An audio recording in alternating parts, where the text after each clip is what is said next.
The mobile launcher has been sitting in the same position for 11 days. Not because the crew is careless, and not because they lack the doctrine to relocate it. They relocate it regularly. The doctrine says move after every launch, move on a schedule that prevents pattern establishment, and never stay in one position. Long enough for the overhead surveillance architecture to fix you with the confidence that targeting requires. The doctrine is sound. The implementation has been correct until 11 days ago, when a combination of factors converged in the way that operational security failures always converge. Not from a single mistake, but from several small compromises arriving simultaneously and producing a gap that the people who maintained the surveillance architecture noticed and exploited. The factors in ascending order of significance. The access road to the launcher's current hide site has a geological feature, a dry wadi crossing, that limits the weight of vehicles that can transit it. The launcher, fully loaded with a Khaibar 1 anti-ship missile, weighs more than the wadi crossing supports in wet conditions. October, in this part of Yemen, has been intermittently wet. The launcher crew has assessed the wadi as impassable for a loaded launcher after rain, and has stayed in place on the days following rainfall, rather than risk losing the launcher to a structural crossing failure. The NRO imagery analysts who have been watching this specific area identified the launcher's position 11 days ago. They identified the wadi. They checked the precipitation data. They built the pattern. They assessed that the launcher would remain in the current hide site following the next rainfall event, and they were correct. And the targeting package that arrived at Carrier Air Wing 7's intelligence officer at 1747 yesterday afternoon reflects 11 days of patience and one correct meteorological prediction. USS Harry S. Truman, CVN-75, a Nimitz-class carrier commissioned in 1998 and currently operating in the northern Red Sea as part of the ongoing operations against Houthi maritime threat infrastructure, received the targeting package at 1747. By 1830, the Air Wing's targeting officer and the carrier's strike planning team had reviewed the package, assessed the collateral considerations, verified the legal review, and produced a draft strike operations order that covers 2 Khaibar, 1 mobile launchers, 1 associated radar system, and a covered vehicle shelter that intelligence assesses as a launcher maintenance facility. All 4 targets are within a 1.8-kilometer radius in the Wadi-blocked hide site area. All 4 targets have been confirmed by at least 2 independent intelligence sources. The strike is planned for the following morning, optimized for the weather window that the meteorological forecast identifies as the best visibility period of the day. The weather window opens at 7:14. The strike aircraft will be in position by 7:22. The strike package consists of 4 FA-18E Super Hornets from Strike Fighter Squadron 136. Each aircraft carries 2 GBU-31 Joint Direct Attack munitions. GPS-guided 2,000-pound warheads with a circular error, probable of approximately 1 meter against a stationary target with a confirmed GPS coordinate. The GBU-31 is not a complicated weapon. It is a guidance kit bolted to a conventional munition body, and the sophistication of the system is almost entirely in the guidance, the ability to take a GPS coordinate provided by an intelligence product and place a 2,000-pound warhead within 1 meter of that coordinate, regardless of atmospheric conditions, release altitude, or pilot workload during the delivery. The munition does not care about cloud cover. It does not care about the wind. It has a coordinate. It is going to that coordinate. The pilot's primary job during the delivery phase is to be in the right place at the right time and not interfere with the munition's navigation. 4 FA-18Es, 2 GBU-31s each, 8 munitions for 4 targets, 2 per target because redundancy against mobile assets is sound planning. If a target repositioned between the last intelligence fix and the delivery window, the second munition addresses the same complex. The GBU-31 costs $30,000. The Khaibar one, it prevents from employment costs approximately $180,000. The arithmetic is not complicated. The time is 6:51. Aboard USS Harry S. Truman, the flight deck, is entering the pre-launch cycle for the morning's first event. The air boss is in his station. The flight deck crew, in their color-coded jerseys, performing the specific choreography of a carrier launch sequence that looks, from the deck of a ship alongside, like organized chaos and is, from the perspective of anyone who understands it, one of the most technically demanding and precisely coordinated operational routines in the world. Our moving aircraft, connecting catapult launch bars, checking fuel states, confirming weapons-safe conditions, and doing the 100 other things that a carrier launch cycle requires in the 40 minutes before the first aircraft leaves the deck. The 4 FA-18s in the strike package are in the last stages of their pre-flight. The pilots are in the cockpits. The weapons systems are checked. The GPS coordinates for the target set, confirmed by the targeting officer at 6:40 with the morning's final intelligence update, are loaded. Here is the vulnerability window, and it is not about hardware, and it is not about maintenance cycles, and it is about the 11 days of patience that produce the targeting package, meeting the operational constraint that threatens to undo them in the next 8 minutes. At 6:52, the strike planning officer receives an update from the intelligence watch. The update is brief and professionally alarming. A commercial satellite imagery pass over the target area at 6:31, 21 minutes ago, shows that one of the 4 target vehicles, the radar system associated with the launcher complex, has moved. Its current position is approximately 340 meters northeast of the position, loaded in the GBU-31's guidance system. 340 meters at GPS accuracy of 1 meter is the difference between a successful engagement and a near miss against a 340-meter offset target. The radar system is small and mobile, and 340 meters is enough separation from the loaded coordinate that the second GBU-31 assigned to the radar target, with its own separate coordinate, loaded, may also miss if the radar continued moving after the 0631 imagery pass. The strike planning officer has the update at 6:52. The first aircraft launches at 7:09. That is 17 minutes to reassess, update the coordinate if a current enough imagery fix is available, or accept the risk of an offset target for the radar system, and proceed with the remaining 3 target coordinates, which are unchanged and confirmed in the 0631 imagery. 17 minutes. The targeting officer is on the phone with the National Geospatial Intelligence Agency's direct support cell within 45 seconds of receiving the update. The NGA cell has a commercial satellite tasking that will provide a higher resolution pass over the target area at 7:04, 13 minutes from now, 5 minutes before the first aircraft launches. The 7:04 pass may or may not show a current radar position. If it does, the coordinate can be updated in time. If it does not provide adequate resolution, the strike planning officer has to decide whether to proceed against 3 confirmed targets and accept a probable miss on the radar, or delay the strike package until a better intelligence fix is available.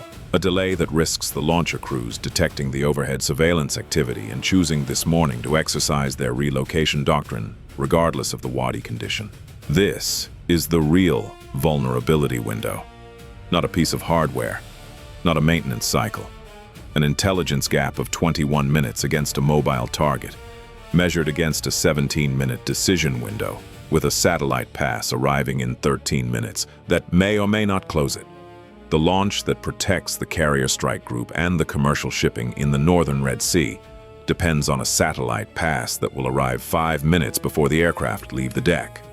This is what operational planning at the edge of intelligence quality looks like, and it is the least comfortable place in the world to be at 6:52 in the northern Red Sea. At 7:04, the NGA satellite pass delivers imagery.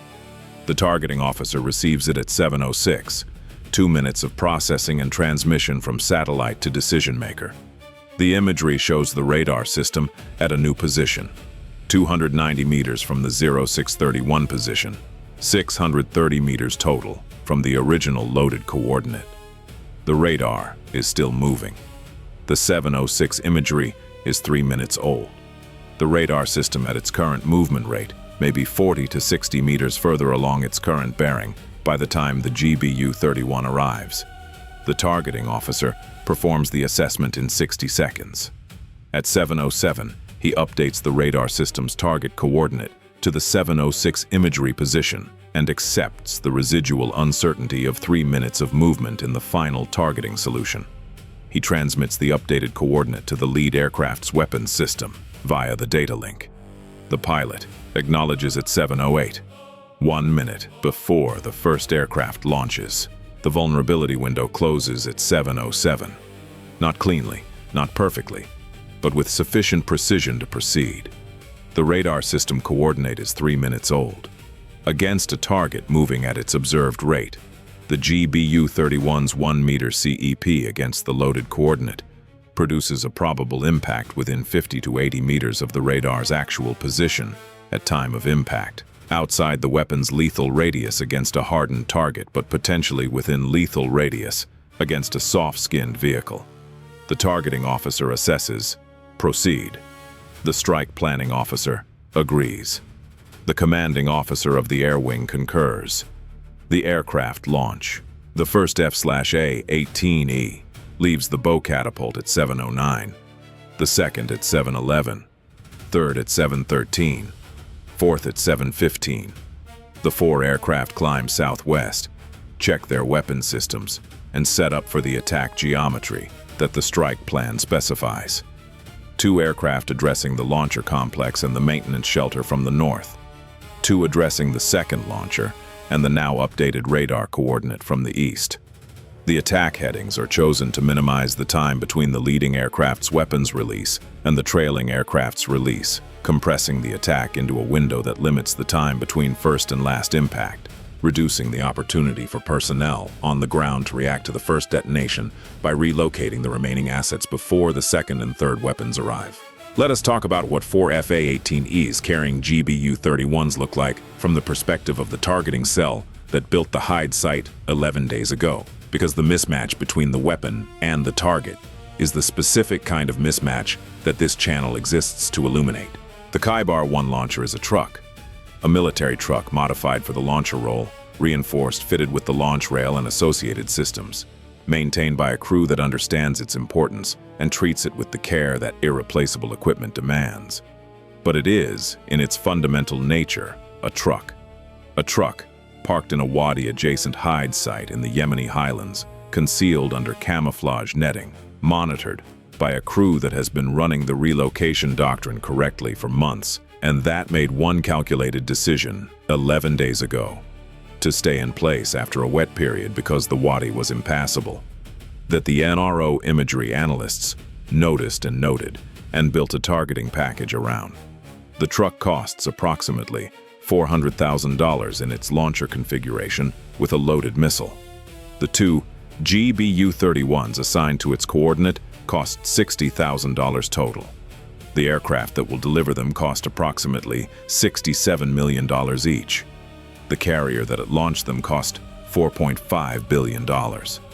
The intelligence architecture that identified the target and confirmed its position costs several billion dollars per year to operate. All of this is converging this Tuesday morning on a truck under a camouflage net in a wadi. The Houthi defense establishment has no radar that reliably detects an F/A-18E at altitude.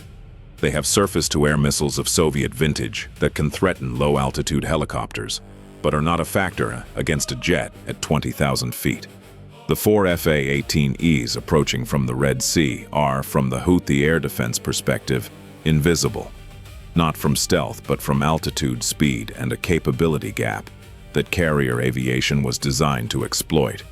The launcher crew under their camouflage net does not know the aircraft are coming. They have not checked the wadi since last night. The wadi is passable this morning. They have not checked yet. At 7:22, the lead aircraft reaches its weapons release point. The pilot calls the attack checks in the sequence that years of training has made reflexive. Target coordinates confirmed, weapon selected, safe to arm, wings level, altitude, and airspeed in parameters. At 7:22:41, the lead aircraft releases the first GBU-31. The munition separates cleanly, the tail fins deploy, the GPS receiver acquires the satellite constellation. The guidance section confirms the coordinate and begins computing corrections. The GBU-31 is now flying itself. The pilot's job is done. 4 seconds later, the second aircraft releases its first GBU-31. 6 seconds after that, the third aircraft releases. At 7:23 and 9 seconds, the fourth aircraft releases. 8 GBU-31s in 17 seconds, from 4 aircraft on 4 separate approach headings, coordinated to arrive at their target coordinates in a compressed window that gives the people on the ground the minimum possible time to respond to the first impact before the subsequent munitions arrive. This is what coordinated carrier strike looks like. This is what $4.5 billion in flight deck operational capability can produce on a Tuesday morning when the intelligence package is right. The first GBU-31 impacts the primary launcher coordinate at 7:23:51. The second impacts 11 seconds later. The third at 7:24 and 9 seconds. The fourth at 7:24 and 14 seconds. The fifth and sixth address the second launcher and maintenance shelter at 7:24:21 and 7:24:27. The seventh GBU-31 impacts the radar system's updated coordinate at 7:24:33. 12 seconds after impact, the eighth munition arrives. Total engagement window from first to last impact, 42 seconds. The post-strike imagery, provided by a persistent overhead asset that has been in orbit above the target area since the intelligence package was confirmed the previous afternoon, shows all 4 target structures have been addressed. The primary launcher is no longer a launcher. The maintenance shelter has experienced a structural collapse that the imagery analysts describe in clinical terms. The secondary launcher is rendered inoperable. The radar system coordinate, the one that was 3 minutes old when the GBU-31 was released, shows a detonation approximately 47 meters from a vehicle track consistent with the radar system's direction of travel. The blast radius of a 2,000-pound warhead in open terrain is sufficient to address a soft-skinned vehicle at 47 meters. The radar system assessment, probably rendered inoperable. Confidence, medium-high pending follow-up imagery. Aboard USS Harry S. Truman, the post-strike battle damage assessment begins immediately. The persistent overhead assets imagery is being analyzed at the NGA Direct Support Cell at the carrier's intelligence shop and at NAVCENT simultaneously. The imagery analysts are building the assessment. 4 targets engaged, 3 with high confidence of success, 1 with medium-high confidence pending follow-up. The strike planning officer receives the initial BDA summary at 7:31. He briefs the commanding officer.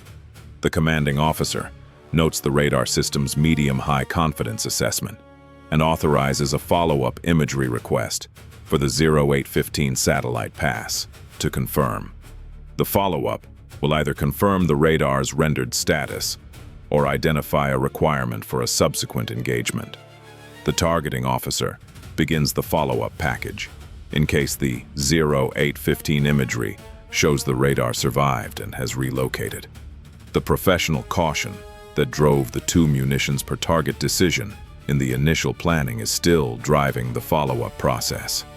Nothing is assumed. Everything is checked. The electronic warfare suite aboard the A-18G Growler that was part of the strike package's electronic warfare support element. An aircraft that participated in the strike as the electromagnetic support for the package, monitoring the target area's radar environment throughout the delivery window, has been collecting since the aircraft reached the operational area at 7:19. The Growler's ALQ-218V2 electronic warfare receiving system was specifically tasked to collect the radar system's emissions during the window between the strike aircraft's arrival and the weapon's impacts. If the radar was actively emitting during the delivery window, the Growler would have its emission profile, frequency, pulse characteristics, scan rate, the specific technical signature that the existing threat library entry for this radar variant would benefit from having at close operational range. The radar was not actively emitting during the delivery window, which means either the crew had powered it down for the morning or the crew detected something that caused them to shut it down before the aircraft arrived. Either way, the absence of emission is itself a datum. It tells analysts how the radar crew responded to the presence of the strike package in the area, which informs the threat assessment for future operations against similar radar systems. Radar was off during the delivery window. The Growler's EW systems officer reports to the strike package lead at 7:31. No emissions from the time we entered the operational area through the impact window. Crew probably put it in standby. Consistent with the radar crew's standard operating procedure for the period when they assess overhead, surveillance is active. He marks the observation. The standard operating procedure inference goes into the collection record. Knowing that this radar crew puts the system in standby when they assess surveillance is active tells analysts something about how the crew manages their signature, and tells them that the crew's assessment of when surveillance is active is not accurate enough to prevent the strike that just happened. They assessed correctly that something was overhead. They did not assess correctly that it was a strike package rather than a surveillance asset. The distinction cost them. The EW collection record adds the radar's emission absence to a context that includes the 11-day positioning intelligence, the Wadi access analysis, the precipitation pattern correlation, and the 0706 updated coordinate. The collection record for this operation runs to 21 pages. It covers the intelligence development, the targeting solution, the strike operations, and the post-strike assessment. The 21 pages go to NAVCENT, to the Joint Staff's targeting programs, to the NGA cell that produced the imagery support, and to the ONI's Houthi Missile Infrastructure Assessment Program, which has been maintaining the operational picture on Khaibar 1 launcher dispositions, and will add this strike's results to the running tally of launchers addressed, launchers suspected relocated, and launchers still unlocated. The tally tells operational planners how much of the Houthi Khaibar 1 inventory has been addressed and how much remains available for employment. The tally is the strategic picture that drives the targeting priority list for the next strike package. The cost accounting, briefly. 8 GBU-31s at $30,000 each, plus flight operations for 5 aircraft. Somewhere between $1 and $2 million total. 2 Khaibar 1 launchers at approximately $400,000 each, plus associated systems. Roughly $1 million in Houthi hardware engaged. The ratio is approximately equal, which is unusual in this context, and which sounds like it should bother someone. It does not bother the targeting officer. His answer when it comes up, and it comes up at every targeting conference, is consistent. The Khaibar 1 launcher does not cost $400,000 to replace. It costs $400,000, plus the supply chain access, the Iranian technical support, the crew training, and the operational security investment required to position it in a viable firing location.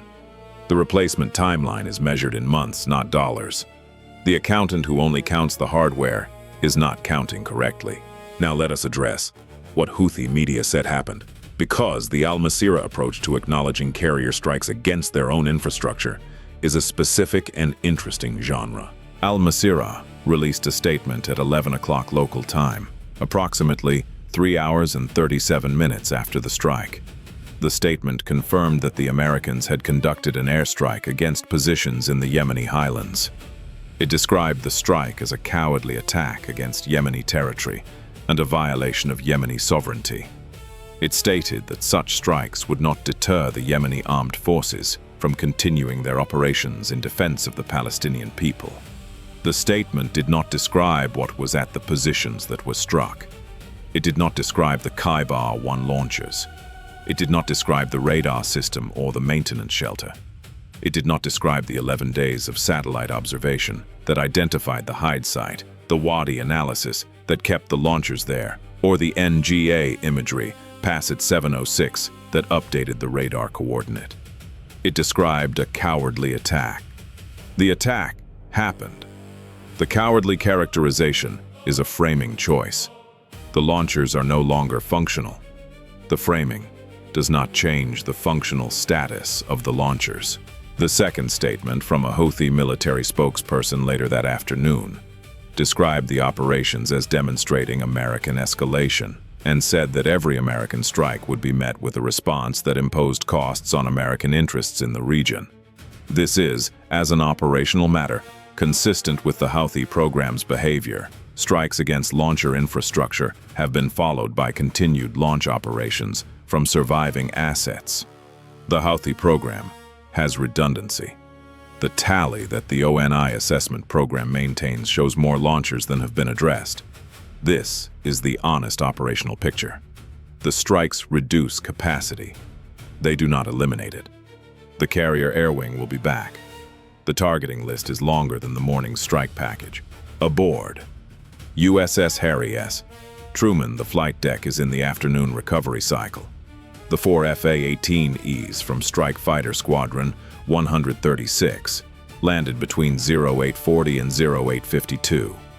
The pilots were debriefed by 9:30. The debrief covered the delivery geometry, the weapons release parameters, the BDA observations available from the cockpit, and the radar system's non-emission during the delivery window. The debrief notes go to the Air Wing Intelligence Officer. The Intelligence Officer adds them to the 21-page collection record. The 815 satellite follow-up imagery confirmed the radar system rendered inoperable. The vehicle was found approximately 50 meters from the GBU-31's impact point, and the blast damage assessment is consistent with a vehicle that is no longer functional. The medium-high confidence assessment moves to high. The targeting officer closes the follow-up package. All 4 targets addressed. The weapons officer is updating the munitions inventory. 8 GBU-31s expended. The resupply request goes to the logistics chain. The logistics chain will source the munitions and deliver them on the next scheduled resupply transfer. The turnaround time is measured in days, not weeks. The air wing will be ready for the next package when the next targeting package arrives. The air boss is cycling the afternoon recovery. The carriers that operate in this environment run flight operations at a pace that the maintenance crews, the weapons handlers, the fuel technicians, and the landing signal officers sustain through the specific, professional culture of carrier aviation, a culture that does not pause for reflection because the schedule does not pause for reflection. The morning's strike is done. The BDA is complete. The collection is transmitted. The next event is already on the board. The Red Sea is still the Red Sea. The Houthi launcher inventory is smaller than it was at 7:09. The list of launchers not yet addressed is longer than the morning's 4. The targeting officers will work the overnight. The NRO will task another satellite pass. The Wadi access analysis will continue on other sites. The intelligence will build. Another package will be planned. Another morning will arrive. The strike planning officer is eating lunch. First food since the 0652 update converted a pre-planned strike into a 17-minute decision window against a moving target. The carrier's mess provides food at the quality level that feeding 5,000 people at sea permits. He is not discriminating. The coffee is from a fresh pot. All 4 targets addressed.